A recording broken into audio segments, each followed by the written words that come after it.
Cida Borghetti, leio notícia aqui do Impacto, Paraná, ela volta para o PP.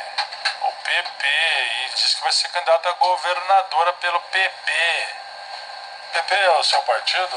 Boa noite, meu caro deputado José Carlos Schiavinato, um tocador de obras de Toledo, foi secretário de obras, prefeito por 2 vezes. É um prazer tê-lo aqui, deputado.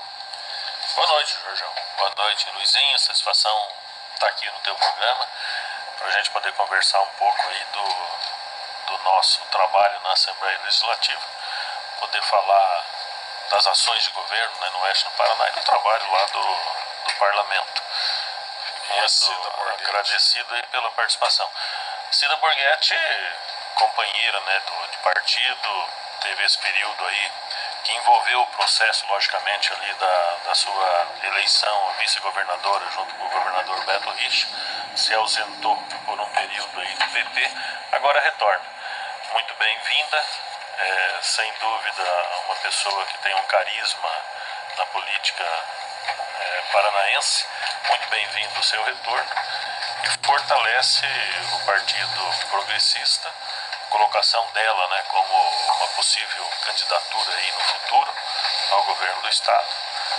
É importante ela ter essa meta para poder ajudar o governador Beto Richa e, dentro da sua competência, do seu trabalho, buscar essa possibilidade aí no futuro.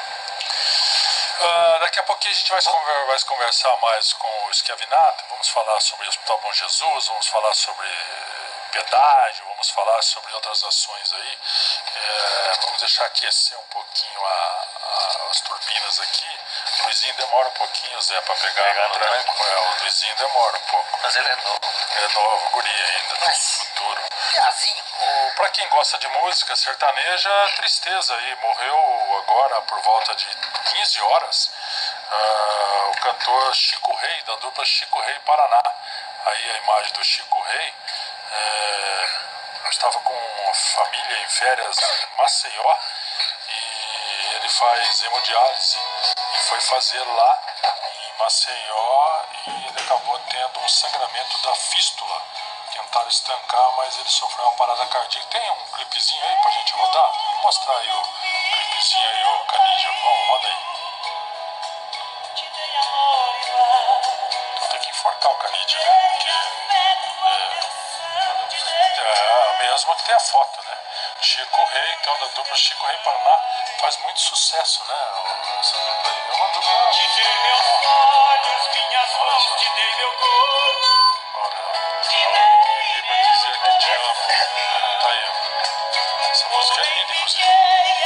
É só eles se acertarem aqui, abrir o microfone no lugar certo. Que eu não durma sem falar contigo. Só liguei pra te dizer que eu te amo. E os momentos que felizes nós passamos, sem morrer, irá morrer junto comigo. E ao dormir, sozinha, evidências, mensagens, abraço e o travesseiro e pense em nós. Na impressão irá sentir o meu calor.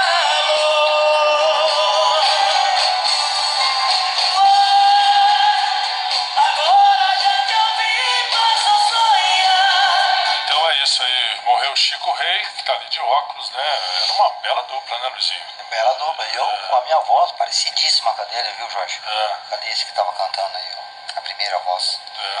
Que coisa. No vídeo aqui você tem que ver a voz. Dentro desse, o cara brinca. Mas as músicas continuam, Jorge Virão. Ficarão mais barata a partir de abril. Decisão de adotar a bandeira verde foi tomada em reunião extraordinária do Comitê de Monitoramento do Setor Elétrico.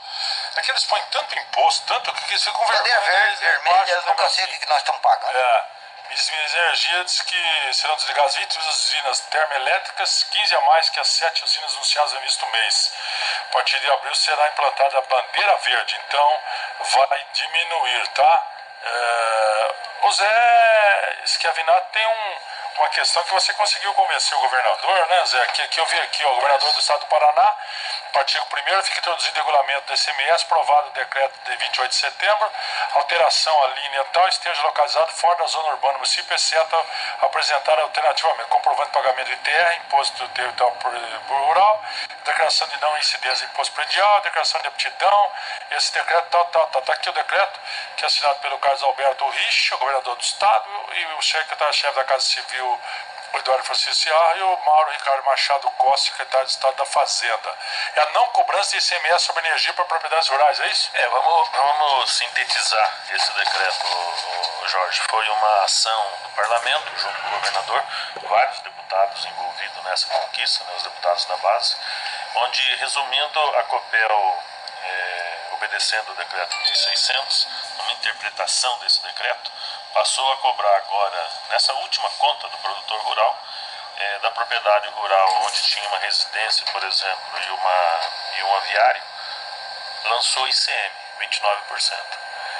E foi da competência dos escritórios. Alguns cobraram mais rápido, outros nem tanto. Aqui em Cascavel me parece que não teve tanta incidência, eu não ouvi reclamação do produtor rural.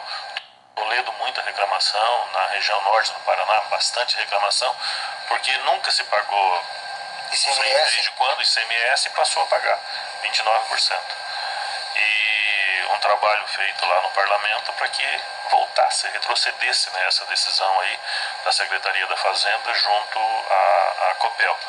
Queria agradecer aí o trabalho, acomodando muito lá o nosso chefe da Casa Civil, Eduardo Ciarra, foi muito eficiente na sua conduta, muita discussão com referência a esse tema, e foi uma determinação, né, foi publicado hoje esse decreto no Diário Oficial, e uma determinação para não se cobrar o ICM do produtor rural.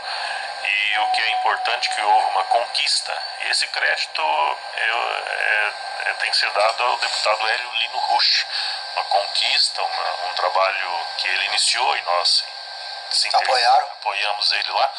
A propriedade rural inserida dentro da malha urbana, dentro do perímetro urbano, dentro da área de expansão urbana das cidades, se ela paga INCRA, se ela tem o PRONAF e o CADPRO, se ela é estritamente residencial, ela é isenta. Se ela paga IPTU, aí não.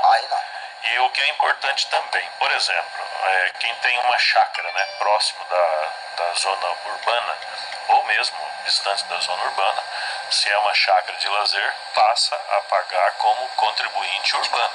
Não é justo, né, você ter uma ação, uma atividade que não é rural, né, casa de lazer, na beira de lago, essa questão toda, né, passa a pagar, né, isso é uma fiscalização da Copel ao longo do tempo, e é muito eficiente, paga como área urbana, porque não tem propriedade rural. E uma ação que eu achei interessante, propriedade rural, onde as pessoas que moram na propriedade rural trabalham na cidade, a Copel tem esse conhecimento. Certo. Ela passa também a pagar como urbana, porque apenas a pessoa mora lá na propriedade, né? Não vive da propriedade rural. Então, uma decisão que foi tomada, e a partir de agora a Copel cobrou esse mês muita reclamação no estado, ouvi muita reclamação no norte do Paraná. Então, a partir de agora, com esse trabalho e uma decisão do governador Beto Richa, passa a não cobrar. Cobrou um mês só esse último mês aí. Vai devolver. Não, a Constituição não permite que seja devolvido. E de nada adianta também o produtor discutir em juízo ou coisa parecida, porque é complicada a situação. Também, né? É previsto em lei e era mudou, uma definição, agora houve essa alteração. Eu acredito que vai ser necessário mais alguma alteração nesse decreto, ou mesmo em lei. A gente vai analisar essa semana. Mas o importante é a decisão da Copel. A partir de agora, as contas futuras aí não foram lançadas ainda, elas passam a não ter mais a incidência. E a gente teve propriedade rural, por exemplo, com conta de energia, né, de 10 mil reais, passa a pagar mais 29%, né, é um valor salgado. Eu vi uma conta aí de uma propriedade rural com 5 ou 6 aviários aí, com 6.700 reais de ICM, né, dentro desse mês. Então, se você analisar que isso sai do lucro que tem lá o produtor rural, é uma fatia considerável, né? Dentro do consumo de energia, porque hoje não tem, muito, um valor muito alto. Não, esse era um conjunto ali de, acho que 3 ou 4 aviários, né? Mas é um valor considerável. E o que é importante a gente ter essa compreensão da Copel, a Copel tem feito o seu trabalho e com dinamismo, viu? A gente tem que entender, e a evolução aqui no oeste do Paraná tem sido muito forte no agronegócio. Isso está trazendo uma dificuldade pontual, onde as propriedades rurais com chiqueirões e aviários, no momento de pico aí à tarde, um momento de muito consumo de energia, as redes não estão suportando mais toda essa carga, então tem caído constantemente. A Copel fazendo um investimento, está mais acentuado agora na região oeste do Paraná, um investimento de 500 milhões de reais no estado, começou no sudoeste do estado, para fazer as redes inteligentes. É um sistema de ligação dessa energia, das chaves de ligação, né, que interliga entre as redes, que ela é automática, ela liga e desliga sem a necessidade do trabalho humano. Não tem mais operador. Não precisa mais operador. Então é um investimento caro que reforça a rede, né, e logicamente dá uma condição no fornecimento sem muitas quedas, né, no interior. E agora com o advento aí do novo frigorífico da Frimeza, né, que vai ser localizado aqui em Assis, também já decidido, um trabalho que nós fizemos aí para poder ter a energia fornecida pela subestação de Assis Chateaubriand, isso está assegurado pela empresa. E o que é importante é começar a fazer o reforço de rede, porque você imagina, a Sadia tem um abate lá em Toledo, a BRF hoje, em torno de 5 mil, 6 mil suínos dia. E a Frimeza, no horizonte aí de 5 a 10 anos, vai abater 15 mil suínos dia. Então nós vamos ter um aumento fantástico aqui no oeste do Paraná como um todo. Cascavel, os municípios menores ali, Jesuítas, Formosa do Oeste, né? Assis Chateaubriand, Tupanci, com a necessidade dessa produção rural ser... E o aumento de moradias também, né? Utilizando... Veja bem, esse trabalho de moradia foi bom você colocar, Luizinho. Nós estamos fazendo um trabalho junto com as cooperativas e junto com a Coapar. O Lupion está liderando esse trabalho na Coapar, o Cordeiro está ajudando muito aqui com o seu escritório aqui de Cascavel, onde está se procurando eliminar, diminuir esse tempo de permanência do funcionário dos frigoríficos dentro dos ônibus. Hoje, essa hora itinerante, né, está tirando muita hora de trabalho dentro da unidade produtiva. A ideia é fazer conjuntos habitacionais nas cidades mais próximas das unidades frigoríficas. Com isso você vai trazer esse pessoal para residir mais perto. E não precisa ser na cidade, né, onde o frigorífico esteja instalado. Você pode valorizar os distritos. Você pega ali em Matelândia, né? Você tem os distritos próximos, você pega ali Agrocafé, né? Então você pode colocar conjuntos habitacionais ali próximo de Missal também, né? Em Boa Vista, conjuntos habitacionais nessas localidades que tem escola, tem unidade de saúde, né? E pode receber lá 100 unidades, 150 unidades, fica mais próximo do trabalho e facilita. Não tem um aumento da estrutura física do município. Não tem necessidade, não tem necessidade de você ter a estrutura física escola, porque você já está ali, né? Servindo, e você, olha, eu tenho observado isso na campanha eleitoral, serve para isso também, né? A gente tem contato com as pessoas e eu tenho observei isso como prefeito. A pessoa fica numa situação difícil, porque ele fica 2 horas, 3 horas durante o dia, né? Circulando de madrugada dentro do ônibus. Aí ele chega fim de semana, o cara tá quebrado. Aí ele quer ficar em casa, né? Não quer sair, aí fica ruim o relacionamento, né? Vê pouco a criança, né? O seu filho, não acompanha, os horários não são ruins, muito bons, né? E agora a questão trabalhista. A questão trabalhista, essa hora de trajeto, ela tem que ser descontada.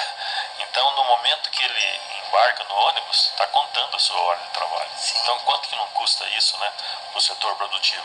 Então, se você puder trazer essas pessoas mais próximo das unidades, vai ter um ganho na qualidade do trabalho deles, né, da unidade produtiva, e você vai ter um ganho podendo até... saúde do trabalhador, né? Claro, saúde, condição de vida, né? E muitos frigoríficos é marido e mulher que trabalham. Então aí mais ainda, né, a necessidade de você trazer essas pessoas mais próximo aí do serviço.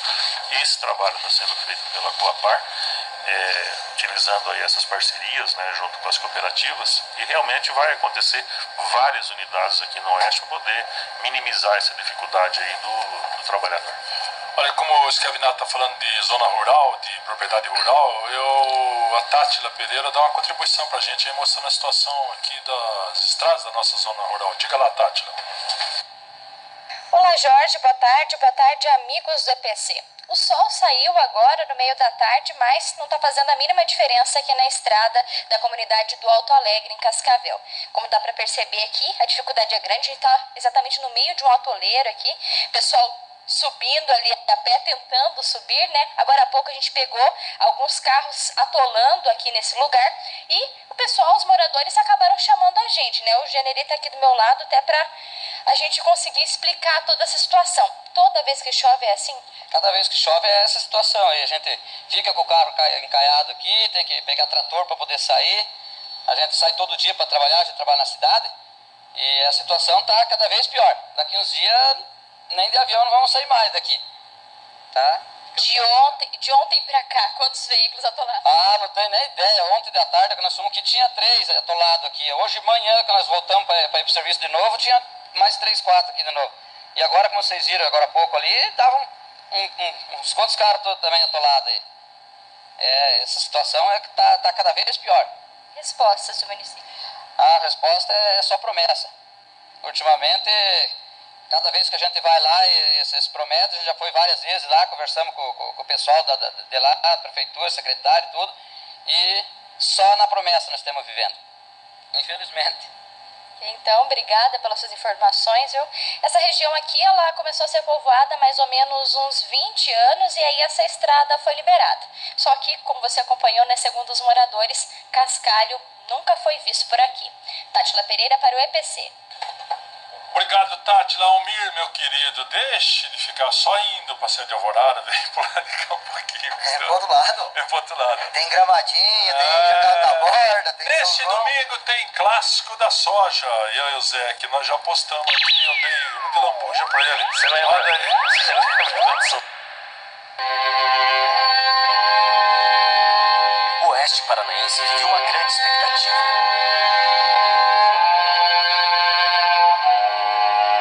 O clássico da soja, que mexe com as emoções de duas grandes cidades e acende uma rivalidade histórica. De um lado, o Toledo, que trabalha sério para se firmar entre os grandes times do estado. Nos treinos, no CT e no campo, a cidade e o time mostram a sua força. Do outro lado, vem o Cascavel, buscando a vitória que o coloca em um lugar privilegiado da tabela. A força do campo também surge no campo de jogo. Viva mais um clássico da soja! E que dessa semente cresça ainda mais a paixão pelo futebol.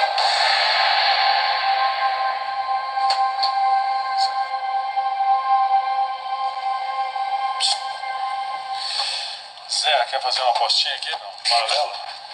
2-1, Toledo, hein? Pro Toledo? Aposta que eu quero ir na festa. 2-1. Não, um jantar. Vamos apostar em Um jantar. Um jantar, você faz? apostar um porco no rolê. É. Não, Valete. É. Se você ganhar, você faz um peixe pra você. Peixe Dourado. Dourado, Se recheado. você perder, você faz um porco. faz um porco. Então valendo. Tudo aqui em Cascavel com a tua equipe de Tá bom, trabalho aqui. ótimo. É isso aí. Então tá apostado. Intervalo a gente já Não, volta. não. 2-0. Não, Não, Vitória. Vitória. Eu acho que vai ser um 5. 5 o quê? Não, Toledo vai. Para, não indica. Não provoca. No intervalo a gente já volta.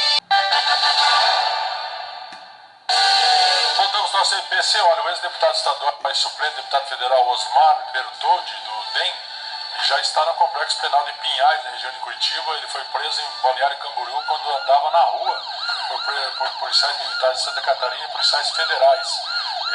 Ao mandado de prisão preventiva por crimes contra a ex-noiva Tatiane Bittencourt pelos crimes de lesão corporal dolosa, constrangimento ilegal, ameaça, redução à condição análoga à de escravo e estupro.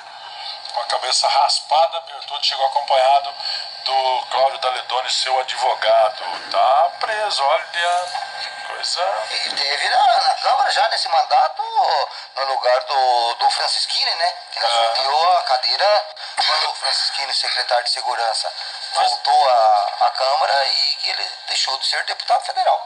Mas se a gente continuar aqui com o esquiavinato, o Luizinho falou outro dia da crotalária, a planta que combate o Aedes aegypti, né? Está sendo usada no distrito de Concórdia do Oeste, lá em Toledo. A planta atrai a libélula, que é predador natural da larva do mosquito. O sorriso também. Dona Maria Galante ficou sabendo da planta, olha aí, ó. E agora cultiva no quintal de casa e distribui as sementes para os amigos. Que legal, Dona Maria Galante está ajudando aí, olha. Toledo de novo, exemplo. Vamos ouvir a Dona Maria Galante, né? Diga lá, Dona Maria. Quem se interessava, eu dava sementes, né? A gente foi para Toledo, uns amigos nossos lá que nós demos bastante semente para eles. Assim, ó, joga em toda a vizinhança que por lá, vai jogando nas vizinhanças e deixa nascer nos lotes baldio lá de Toledo, né? Eu acho que tudo que vem para beneficiar e para melhorar, a gente tem que divulgar e compartilhar, né? Então, assim, tanto o controle de cuidar cada um da sua parte, o vizinho e todo mundo cuidar da água parada para não deixar nada acumular, né? Não deixar criar as larvas e também trazer por exemplo, as plantas, né? Não só a crotalária, mas outras plantas que possam atrair outros insetos naturais, inimigos naturais do mosquito, né? Legal, é o Luizinho que levantou a lebre aqui para nós. Parabéns, Luizinho. Até que enfim você fez alguma coisa boa. Ultimamente eu só tô ajudando assim. Até que enfim você fez alguma coisa, Luizinho. Eu vi uma reportagem aí nas redes sociais, né? Um município no estado de São Paulo, onde os lotes baldios a obrigatoriedade de ser gramado. Exatamente, estão obrigando isso. Minha filha até postou isso hoje já. Muito bom, quando eu estava na prefeitura eu tinha pensado em fazer uma alteração na lei para que os novos loteamentos fizessem isso, né? Loteamento gramadinho. Porque não dá muita diferença. Se analisar, incorporar isso no valor do lote, não tem, e olha, qualidade, né? E aí um constrói, o outro não constrói, e fica mais fácil de você. Minha filha até postou as fotos entre casas, assim, bem gravadas. Poderia trazer essa ideia do Paraná, viu? Inclusive, lotes que tem residual, por exemplo, que não ocupa o lote inteiro, eles também é obrigado a colocar grama. Ô Jorge, eu estive vendo um programa habitacional na França. É um programa habitacional, habitação com sustentabilidade, o material utilizado, tudo. Tinha um conjunto habitacional lá numa cidade no norte, na região de Dunkerque, onde era uma região que recebeu um prêmio de cidade sustentável, né, ambientalmente correta. Aí a gente estava andando na rua, circulando lá, vendo tudo perfeito, né? Um sonho a gente ter aquilo nas cidades aqui no Brasil, apesar do avanço que já tivemos. Mas um cidadão lá aparando a grama do teu terreno, né? Interessante. A casa é aquela, não pode receber ampliação. Se a família aumenta, o sistema oferece uma outra casa para o cidadão. Não pode mexer não pode mexer na casa. Garagem é para um carro, não pode ter o segundo. E a cerca dele, o muro, é com tela. Porque eu, cidadão, que ajudei com meu tributo a construir aquela casa, eu quero olhar a beleza do gramado do cidadão. Então você vê tudo em tela. As pessoas que passam na rua observam, né? E toda a população acompanha todas, não tem pneu no fundo do quintal, não tem garrafa pontuada lá. Bonitinho, né, Jorge? É obrigação contratual. Sim. Ele tem que Por causa cuidar. da minha grama, Jorge. Todo mundo me xaropeia por causa da minha grama. A minha grama tem um pezinho de mato. É pequenininho, mas eu tenho lá e cuido. Teve um acidente no Country Club aqui em Cascavel, na rua Londrina, esquina com a 15 de maio. Um grave acidente foi registrado lá. O motorista fugiu sem prestar socorro. E o rapaz estava na moto, sofreu vários ferimentos. E a garupa também. O Leandro Souza traz mais detalhes pra gente. Já é um acidente que aconteceu aí 1 ou 2 dias, mas é que o cara deu pinote e os dois atropelados estão com problemas. Fala aí, Leandro. Alô Jorge, alô amigos que acompanham o EPC nesse finalzinho de tarde de sexta-feira. Eu estou aqui na rua Londrina, esquina com a 13 de maio, no bairro Country. Ontem, no início da tarde, aconteceu um grave acidente. O ponto de parada aqui, quem tem que cruzar a Londrina, ele tem que parar na esquina da 13 de maio, na esquina desse cruzamento. Se não vê ninguém, ele tem que seguir a vida. Ou então fazer sua conversão pela Londrina. Só que ontem o motorista de um Escort não obedeceu a placa de sinalização, tem uma árvore ali, duas árvores que atrapalham muito a visibilidade. Ele pode alegar que foi isso. Ele bateu numa moto que era conduzida pelo Marcos Souza, 27 anos. Ele teve ferimentos leves, foi conduzido à unidade de pronto atendimento Brasília pelo CIAT. Já a que estava na garupa, a Terezinha dos Santos Silvestre, ou Terezinha das Dores Silvestre, 51 anos, ela teve ferimento gravíssimo, traumatismo craniano e teve também fratura em fêmur. Detalhe que ela permanece, pelo menos até o início da tarde desta sexta-feira, entubada na sala de emergência do Hospital Universitário pela falta de UTI. Depois do choque, olha, Jorge, foi uma paulada gigantesca. Bateu aqui, seu Antônio está aqui conosco, é morador, bateu aqui, ó, na coluna desse prédio, destruiu a coluna, bateu em cheio, prejuízo para o dono do prédio, prejuízo para o motociclista e, claro, o mais grave, que foi a senhora que estava na garupa, que está em estado gravíssimo no hospital universitário. 2606 de Juranda, não sei se ele é de Juranda mesmo, né? Mas com certeza, além de ter passado a preferencial e tudo, deve ter outras irregularidades. Um carro lá já um pouquinho, né? Mesmo que não, que se tem... Se você conhece de quem é esse carro aí, esse Scott, né? Avisa aí, porque a família dos que foram atingidos estão sofrendo com aí. Ó, esse corte aí, o cicatriz, né? É o famoso cicatriz, o ex-corte. Viu, Jorge, um comentário urbano aí, eu estava observando a imagem, né? A 10 metros do cruzamento não deve ter árvore, para você ter visibilidade no cruzamento. Lá em Toledo, quando prefeito, a gente fez um trabalho lá com o meio ambiente de retirar algumas árvores dessas. Porque se você observar muitos acidentes urbanos em cruzamento, a árvore ela torna um obstáculo, né? Ela te dificulta, você tem que ir com o teu carro, avançar a rua para você poder ter a visibilidade. Então esse trabalho, e a gente tem observado aqui loteamentos novos, plantando árvore na esquina, né? É um erro, porque aí a placa de sinalização que você tem lá, preferencial, mas é uma falta de observação, né? E a cidade, você caminha pela cidade, você vê. Isso é um erro que tem que ser corrigido ao longo do tempo. E é simples, você ir lá, retirar, coloca outra, né, no outro local que está faltando lá. Mas olha, salva vidas e evita muitos acidentes. Porque prejudica mesmo. E merece um projeto de lei, né? Definindo aí na área urbana uma questão como essa. Você já falou de salvar vidas e eu te pergunto do Hospital Bom Jesus lá em Toledo. A coisa lá tá feia, hein? E outro dia teve uma reunião lá entre prefeitos e parece que dos 19 prefeitos, 11 não apareceu. 8 só. A gente vê às vezes essa não participação, né? Então isso é muito ruim. O hospital está localizado lá há muitos anos, fazendo um trabalho para atender a sociedade. Agora não é justo, né? Todo fim de mês falta lá 50, falta 100 mil, falta 150. Não tem lógica, né? O sistema público paga muito mal e o problema do Bom Jesus é que não tem reconhecimento das UTIs. Uma UTI em Curitiba recebe R$860. O mesmo tratamento aqui em Cascavel ou Toledo é metade, R$470. Então não tem lógica. Acho que vai mudar isso. Já foi feita essa discussão, o deputado Esperafico comentou ontem numa reunião que nós tivemos.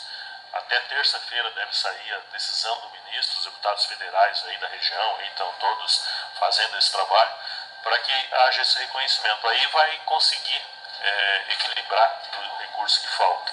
Tem problema de sobreposição de valores, né? As prefeituras fazendo uma contribuição para os hospitais, pagando pelo serviço, mas se o serviço já é pago uma parte pelo Sistema Único de Saúde, pelo SUS, a promotoria entende que não pode haver essa sobreposição e não tem como. O cidadão, o médico vai lá fazer um trabalho para receber, não tem como, né? Então, e outra, você coloca um hospital com várias especialidades à disposição do cidadão 24 horas. Então isso tem que ser remunerado pelo sistema. A gente paga tributo para remunerar isso. Fechamento do mini hospital lá de Toledo, do hospital municipal. O hospital municipal trouxe prejuízo para a população? Trouxe um prejuízo para o bairro, né? Ele foi colocado lá na administração de Luiz Alberto de Araújo, né? Administração do PMDB em Toledo. O prefeito Beto Lunite teve uma decisão ali de encerrar suas atividades. Trouxe prejuízo para o sistema.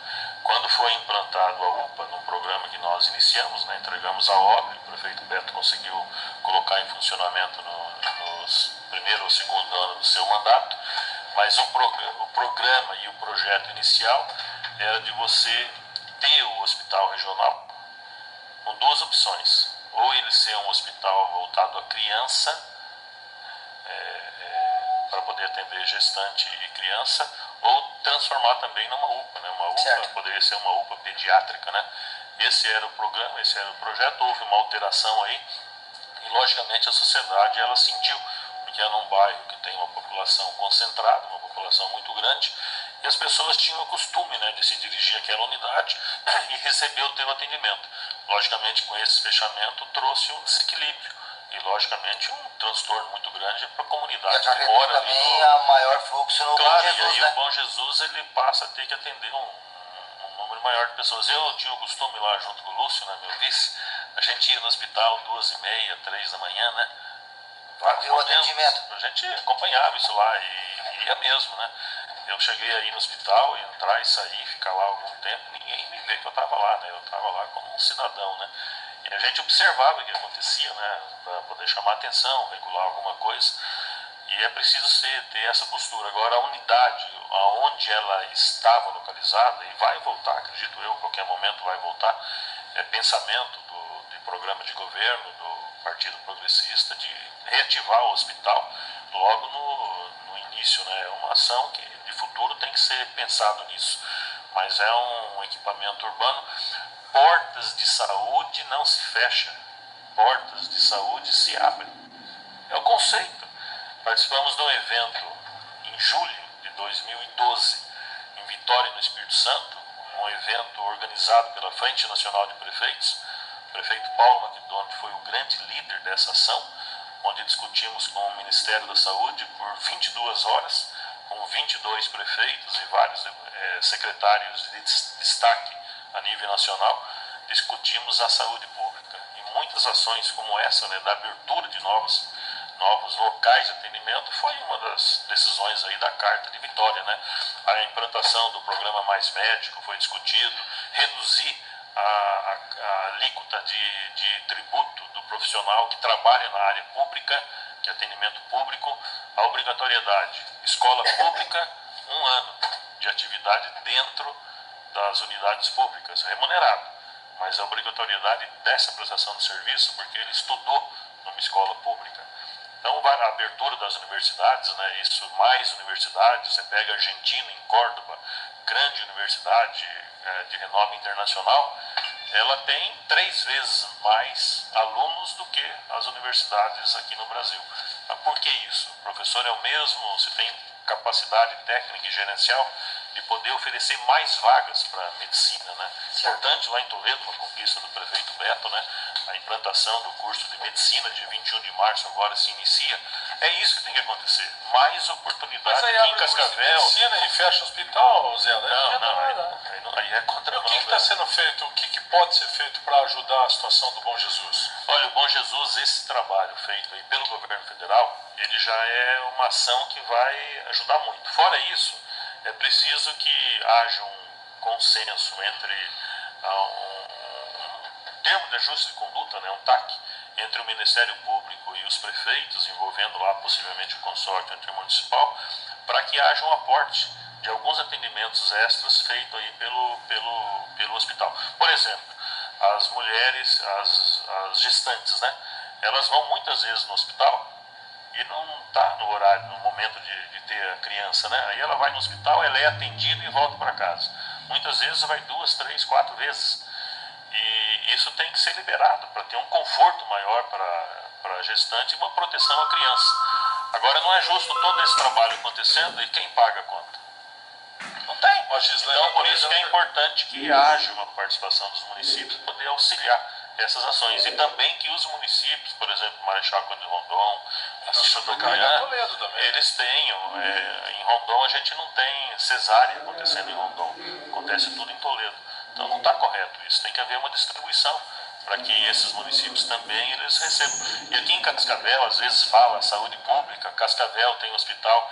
Cascavel foi programada para poder atender a microrregião aqui de Cascavel. Não adianta, não tem porta de entrada para paciente lá de Toledo. Não tem, e não tem como atender, porque não muito suporte esse atendimento. Já é o ideal o hospital. Se você Certo, o pegar. ideal é aqui e lá. Sim, Aí tem o um trabalho atendimento seria com o bom, né? hospital regional lá, que está em trâmite, Fase de né, para fase de acabamento. Eu acredito que 2017 entre em funcionamento, de alta complexidade, sem passivo nenhum, iniciando a operação, vai ser muito bom para o oeste do Paraná. Vai ajudar muito na central. É lamentável de leis. que isso aconteça no Bom Jesus, já vinha se gravando há tempo, e os nossos representantes devem fazer algo porque confiamos nele e votamos neles. Ah, sim. No Bom Jesus, eu tenho uma funcionária votada no gabinete que ela tem um grande tempo do seu trabalho é voltado ao Bom Jesus. De janeiro do ano passado até agora, e nós estamos fazendo isso constantemente, o acompanhamento do recebimento do Bom Jesus. Isso a gente faz, hoje está rigorosamente em dia. Em janeiro e fevereiro do ano passado, tinha lá 6 meses de atraso.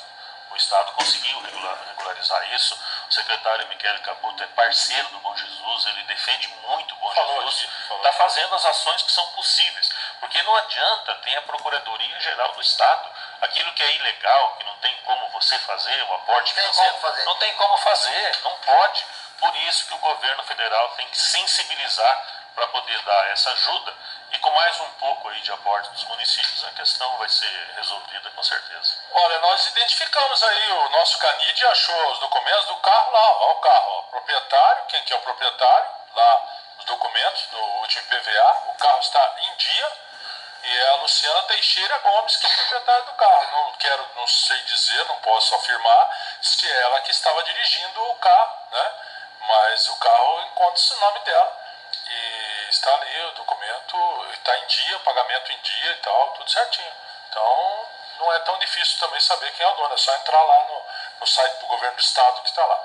Nós falamos de saúde, olha aqui, a Daniele Wolff, ela fez uma matériazinha aí, dentro do pátio da unidade base de saúde, teve um assassinato lá, rapaz, dá uma olhada aí. Luiz Carlos Bueno, de 63 anos, foi assassinado no gramado em frente à unidade básica de saúde do bairro Cascavel Velho. Na tarde desta sexta-feira, pelo menos 5 tiros foram disparados contra o homem, que não teve tempo de ser socorrido. 3 médicos estavam na UBS no momento do crime. Eles foram socorrer, mas apenas constataram a morte. Ele tinha ferimentos na cabeça e no tórax. De acordo com os socorristas, 2 perfurações no crânio e 3 no tórax. As marcas do tiroteio ficaram nas paredes da unidade. Policiais civis da Delegacia de Homicídios foram acionados e investigou o caso. O corpo foi levado ao Instituto Médico Legal. Não há câmeras no prédio. O acusado estava sozinho e correu após ferir Bueno. A polícia acredita que o atirador seguiu a vítima. Segundo informações, o posto estava lotado e muitos pacientes esperavam por atendimento no momento dos tiros. As pessoas correram para se esconder com medo. Luiz Carlos havia sido vítima de uma tentativa de morte no dia 1º deste mês em Três Barras do Paraná, onde o homem morava. No entanto, devido aos ferimentos, estava sendo atendido em Cascavel. A vítima não tinha passagens no meio policial. Dentro da unidade de saúde, Luizinho, 5 balaços não teria... Aí eu pergunto pra você, Jorge, com essa descoberta aí... Pergunta pra todos, Luizinho, não precisa ser só pra mim. Não, eu vou perguntar, eu vou dizer aqui então, não vou perguntar nada. Ele era de outro município fazendo tratamento de saúde aqui na UPA. Ou seja, então essa questão de tratamento de UPA não trata só o cidadão do município. Por isso que às vezes, Jorge, se torna muito caro o tratamento da UPA para os municípios. Porque a prefeitura lá de Três Barras, onde ele morava, não está tendo despesa nenhuma com o tratamento dele aqui. E sim, de combustível, para mandar ele para cá. Não, porque ele estava aqui. Eles estão fazendo o tratamento aqui do outra tentativa de assassinato. Então isso prova que não temos controle no tratamento também. Não, mas essa é a dificuldade, Luizinho, porque a saúde é universal. É universal. Não. Qual é a grande dificuldade hoje dos municípios lindeiros? Não tem lógica. Você pega os índices de mortalidade infantil de Pato Bragado, de Entre Rio, de Mercedes, de Santa Helena, não é índice de mortalidade infantil do Brasil. O cidadão que está do lado de lá, as margens, morando lá na margem do lago, no momento do nascimento da criança vem para cá, sem pré-natal, sem nada, cidadão do Paraguai, às vezes brasiguaio, né? E tem a criança ali, aumenta o índice de mortalidade infantil nesses municípios com pessoas que não moram, não residem aqui. Então, mas aí, são de lá. Aí então, que eu falo, o hospital hospital municipal também vamos enfrentar esse grande problema. Mas como Entendeu? prefeito a gente observava isso, né? E eu ficava, puxa vida, o cidadão Como é que vai fazer? No começo eu ficava meio preocupado, tentando regular isso, mas não pode, não tem regulação. Não, você não pode negar o atendimento, Não, mas você pode fazer um contato com a prefeitura para também pegar as IHs deles, né? Então esse ajuste aí é difícil. Você vê numa UPA, né? O cidadão estava lá para ter um atendimento. E por isso que eu estava dizendo, a grande dificuldade da saúde pública em Foz do Iguaçu, né? Porque você imagina, quanto melhor for, mais clientela vai ter. As pessoas vêm buscar o atendimento. E é a dificuldade. O Paulo McDonald sofreu muito, o Reni hoje acredito que sofre lá com isso, né? Por melhor que seja, sempre não consegue atender, porque quanto melhor, quanto mais médico, a clientela aumenta, porque as pessoas migram, né, para esses pontos. Lá em Toledo, isso era comum acontecer, pessoas que têm família, né, no Mato Grosso e tal, familiares vinham, ficava na casa. Aqui em Cascavel deve acontecer também, fica ali na casa, porque lá não tem atendimento, às vezes é mais difícil, e recebe atendimento, fica ali 30 dias, né, 60 dias, depois vai embora, né, e infelizmente, se todo o país, né, tivesse condição de ter o atendimento, essa situação não aconteceria, né, mas... Um acidente aéreo matou hoje de manhã 2 pessoas em Jaguapitã, um avião monomotor que vinha de Campo Grande para Londrina, tem as imagens aí, acabou caindo e matou o engenheiro Paulo Sérgio de Oliveira, de 62 anos, e sua mulher, a advogada Jane Resina Fernandes de Oliveira, de 53. Jane era palestrante, escritora, com livros e artigos publicados nas áreas de direito societário e eletrônico. E, inclusive, ela tinha escritório em Lisboa, Portugal. Né? Lamentável.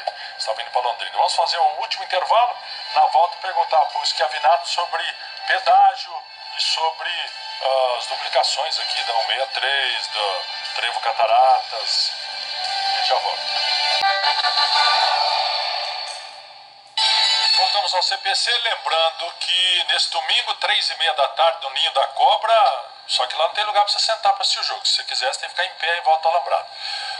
Tem a estreia da segunda divisão, o CCR, o Cascavel Clube Recreativo, vai receber o Cambé, 15h30, vai lá apoiar o time do Tuta e do Nivaldo Mício, o jogo importante largar ganhando. E em Toledo, no 14 de dezembro, 16 horas, tem o Clássico da Soja, o Toledo recebe o FC Cascavel. Toledo precisa ganhar, o Cascavel seria um bom resultado também para poder se manter longe da queda. O caso é o seguinte, Zé, o nosso pedágio, Zé, de cada dia, tá todo mundo dizendo aí que já está acertado, que o governo já acertou, que vai estender o contrato, que vence 2021, vai antecipar antes, agora já vai estender. Em que pé que anda essa situação? Você pode dizer pra gente? Olha, o Jorge, Luizinho, telespectador, é uma situação bem clara hoje. Eu, inclusive, fui portador de uma correspondência do Oeste em Desenvolvimento, né?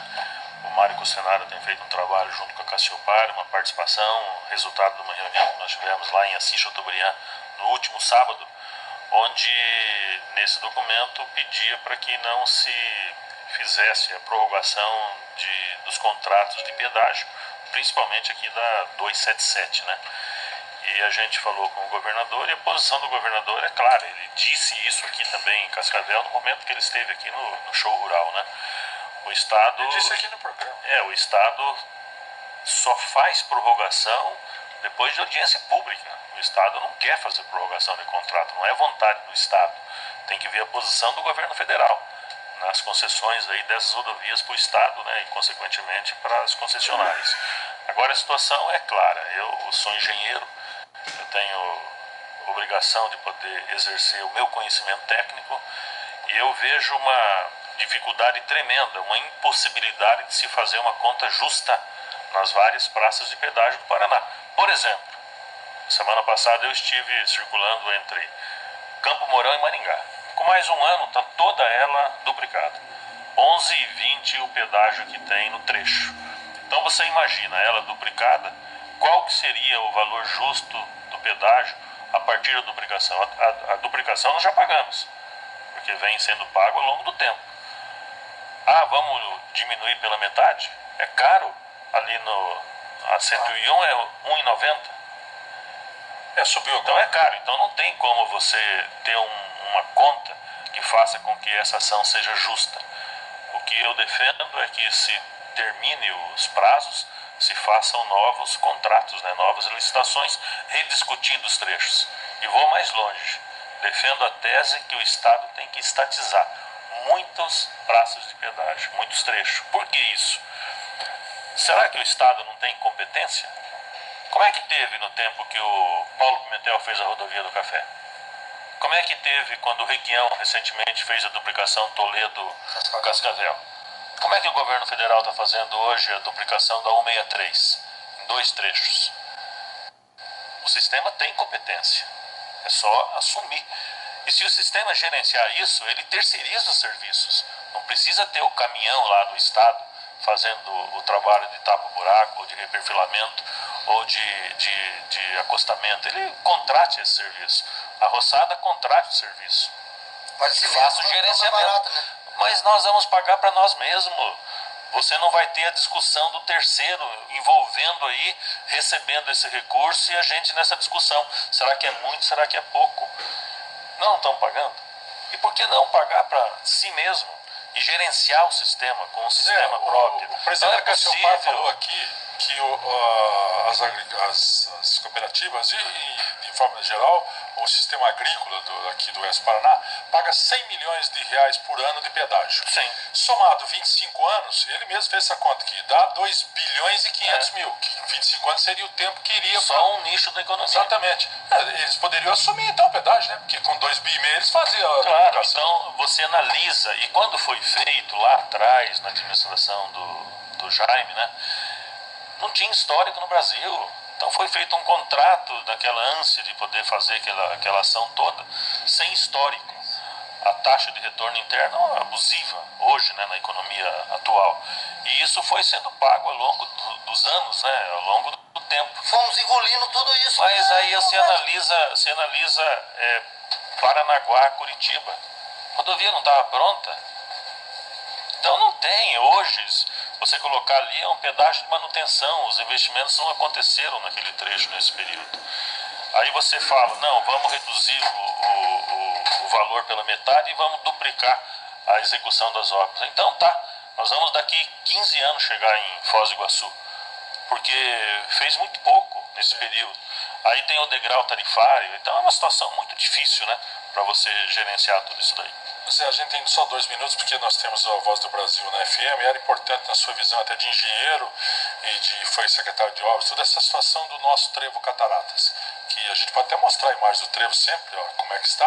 O governador disse que a partir de maio vai duplicar daí até São João e que vai mexer no trevo, vai fazer um viaduto aí. Fizemos uma reunião, a Frente Parlamentar do Oeste do Paraná, 11 deputados, né, junto com o Nelson Leal do DR e o superintendente da Rodovia das Cataratas, da Eco Cataratas. Discussão, foi apresentado todo o trabalho, as várias opções que se teria e foi apresentado uma opção viável, sem projeto ainda.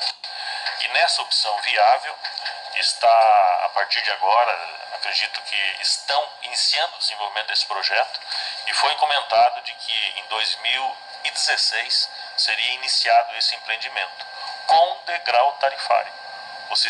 O recurso que tem dentro do sistema vai duplicar aí até na Ferroeste. O trevo Cataratas com degrau tarifário. Só que vai ser um projeto mais simples. Vão ser vários trevos, né, não interligados ali, vários trincheiras, viaduto, para poder dar esse fluxo. E dentro desse trecho que está sendo duplicado agora, uma trincheira logo depois do posto já vai servir como apoio do projeto do trevo Cataratas. Então é um projeto, tinha uma ideia inicialmente onde a estrada de Corbélia não chegaria ali, mas as indenizações aí atingiam 40 milhões de reais, muito caro, foi deixado de lado essa ideia, e agora uma concepção desse novo projeto que está sendo desenvolvido, pelo que foi dito, e que teria possibilidade, acredito eu, o Estado comentou, o Nelson foi bem claro, Iniciamos esse empreendimento agora em 2017. Então isso é importante, é uma atividade que a Frente Parlamentar vai estar monitorando a cada 60 dias. Teremos uma reunião e vamos tornar todas elas públicas para poder ter esse assunto sempre na mesa para poder discutir o Trevo Cataratas. É uma ação importantíssima para Cascavel e fundamental para o desenvolvimento do oeste do Paraná.